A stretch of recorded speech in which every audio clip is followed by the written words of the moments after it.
Hi everyone and welcome back to my channel and to my second flight review. This time I'll be sharing my journey from Wenzhou to Amsterdam with a transfer in Beijing Daxing. The flights were CZ8812 from Wenzhou to Beijing on the Airbus A321 and CZ345 from Beijing to Amsterdam on the Airbus A350. So originally this trip was planned for April 12, 2025, but well, things didn't go exactly as planned. I'll explain more about that in a moment. If you are interested in the booking experience, check out my first review. It should pop up in the top right corner. Now, I've added timestamps in the description as always, so feel free to skip to the part you are the most interested in. So let's start. On the 31st of March, I got an email from China Southern about a flight change. So the flight from Wenzhou to Beijing was moved to 1 day earlier, so from April 12 to April 11, resulting in an overnight layover in Beijing. So of course I emailed them back since my flight from Beijing to Amsterdam was still on April 12. So they did offer me an alternative route from Wenzhou to Guangzhou and then Guangzhou to Amsterdam. But that option came with a 17-hour layover. So I asked if they could arrange accommodation in Beijing Daxing instead, especially since I could use the extra time to explore Beijing. And, of course, 1 day is easier than just 17 hours and then rush back to the airport. So at first they told me to just go to the transfer desk in Beijing to check if I can get transfer accommodation and that they cannot confirm it through email. So eventually I still agreed to stick with the Beijing layover, and later they actually sent me an email with, yes, you are going to get transfer accommodation for free. So nice, let's get to the airport. So when we got to Wenzhou airport and checked in our baggage, we actually asked them if it would go straight to Amsterdam. But no, they told us we had to pick it up in Beijing Daxing and check it in again the next day, which was inconvenient to say the least. So problem solved, right? Everything will go well after this. Well, not quite, because when we arrived in Beijing Daxing, one of our checked baggage was missing. And it took about an hour to sort that out, and after that we had to call China Southern through the phone to arrange the hotel. The staff English wasn't great, which made communication a bit tricky, but thankfully it all worked out in the end.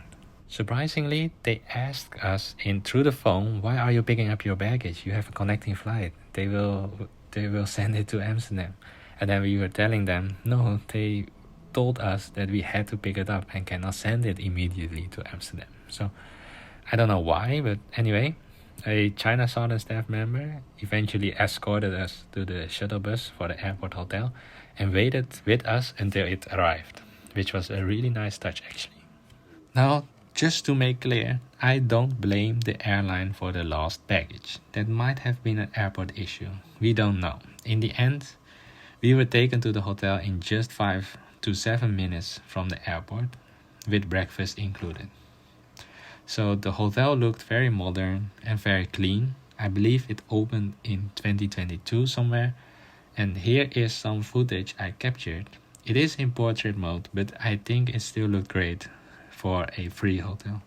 So we went from flight change to the communication to the baggage to hotel. I think the whole process didn't go perfectly, it didn't go smoothly, but in the end it all came together. So that's enough about this process. Let's head to the actual flights.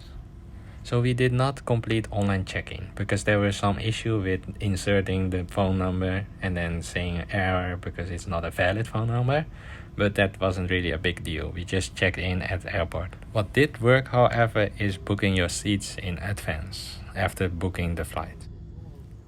So as mentioned before, the first flight was from Wenzhou to Beijing Daxing on an Airbus A321, and after takeoff we were served chicken noodles, a piece of chocolate cake and a drink. So I was honestly very surprised to see chicken noodles on a just little more than 2-hour domestic flight. I was usually just expecting like a cookie or a snack or just a piece of bread, but it was like a full meal. So taste-wise, I think the noodles were not really great. It was especially because of the flavor. I'm not sure how to describe the flavor, but it was really not to my taste.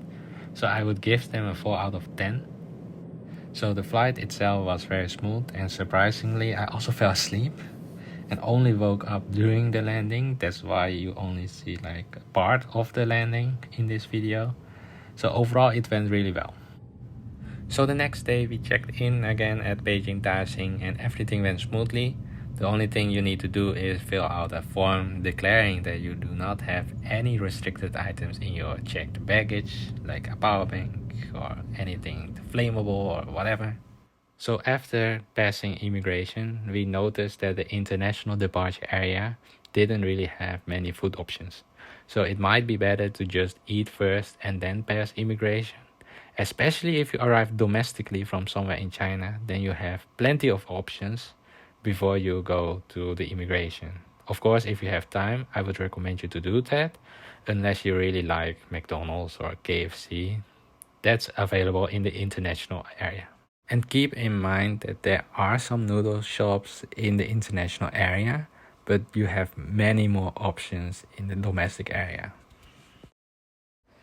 So our second flight, CZ345 to Amsterdam Schiphol Airport, was on the Airbus A350. So before takeoff, we were actually warned by the flight attendants for turbulence.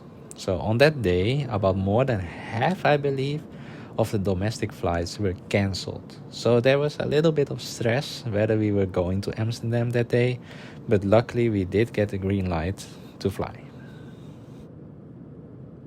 So let's head to the flight entertainment system that China Southern Airlines offers. So it includes external cameras, forward, downward and tail view, great for takeoff and landing views. And furthermore, they also provide you with a moving map with the route, with the day and night time, with the estimated time of arrival at Amsterdam Schiphol Airport, which is nice. There is also a variety of movies. You can also have a look at their TV shows. They also have some music options you can listen to. There are some games you can play. And there are, of course, they also provide you with some podcasts. There's also a special section for the kids, so they can also have some movies or some games that they can play as well. And as this is the same flight as I took from Amsterdam to Beijing, the legroom was fine for me, but I'm 171 centimeters, so your experience may vary depending on your height, of course.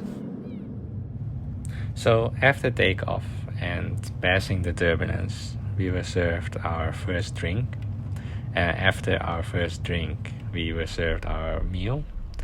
So after everyone was served their meal, we also got another round of drinks. So the options were for this first meal service fish or chicken.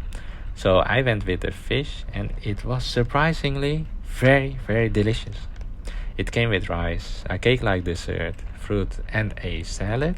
So honestly, I didn't try the salad because on every flight I've been on, the salad just doesn't taste like a salad. It just tastes like plastic or whatever. So still a solid 8 out of 10 for this meal. So after they picked up the meals, since this was an afternoon flight, I actually didn't sleep that much. The cabin crew did ask everyone to lower their window shades, so those who wanted to sleep could go to sleep. So for me, I just spent my time on my downloaded music, my downloaded videos, and of course I also spent some time on their flight entertainment system. Throughout the flights, the flight attendants also came around with some drinks and also some snacks, which was also very nice. So about 2 to 3 hours before landing, I think, we got our second meal. So the drinks came first, then the food, and then once everyone was served their food, there was another round of drinks. So the options were an omelette with potatoes and sausage, or you can go for the noodles with chicken. So I tried both, and honestly, neither was good. The taste was very off, and it just didn't taste like egg, and the noodles with chicken just didn't taste like noodles. I don't know what happened. But anyway, we also got a tangerine, yogurt, and a piece of bread. So honestly, I would just rate this meal like a 2 out of 10. It was like, only the tangerine yogurt was okay, but those are like, of course they are good. So before landing, let me show you the bedroom. Keep in mind that this is from the flight Amsterdam to Beijing, but it is the same aircraft and cleanliness, so a fair representation of the bedroom at that time. So I apologize, I should have recorded again, but I basically just forgot. So as we were approaching Schiphol Airport, we had an amazing view over the Netherlands. And the weather was beautiful, and the landing was very smooth, so that was great. So after arriving at Schiphol International Airport, we had to go to the passport check, as this was a flight from outside Schengen. So luckily I could use the e-gates because I have a Dutch passport, which is part of Schengen. And there was no line basically, so I was a little bit lucky because the other line was very full. And after that I went to the baggage carousel and the baggage was already there. This is literally a first for me, that the baggage beat me to the baggage carousel. It has literally never happened before, so that's a first. And here we are at the end of this flight review. So all in all, I think China Southern is an airline that is worth trying. The experience was mostly positive, and there were of course things that could have been better, like the food quality and the uncertainty around the hotel accommodation at Beijing. But I do believe they are making an effort, especially considering the language barrier. And at the end of the day, everything worked out. The flights were on time, we had a free accommodation during the layover at Beijing, and the whole trip was budget friendly. But keep in mind, I went off season, so it depends on when you are going. So thank you so much for watching. I hope that this can help you to decide whether or not you want to fly with China Southern. And if you are worried about flights changes and what happens, then now at least you know what my experience was like.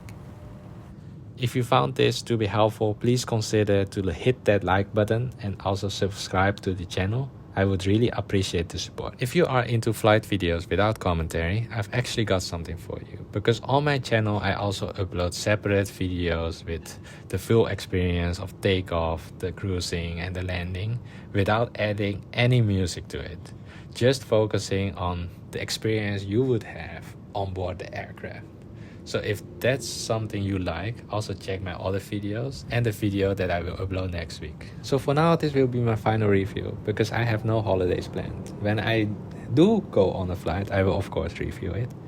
If you have any ideas for this channel, of course let me know. I'm still planning to of course keep uploading every week for videos and shorts. I think I will be uploading 4 times a week, as long as I have something to upload. So until next time, happy travels!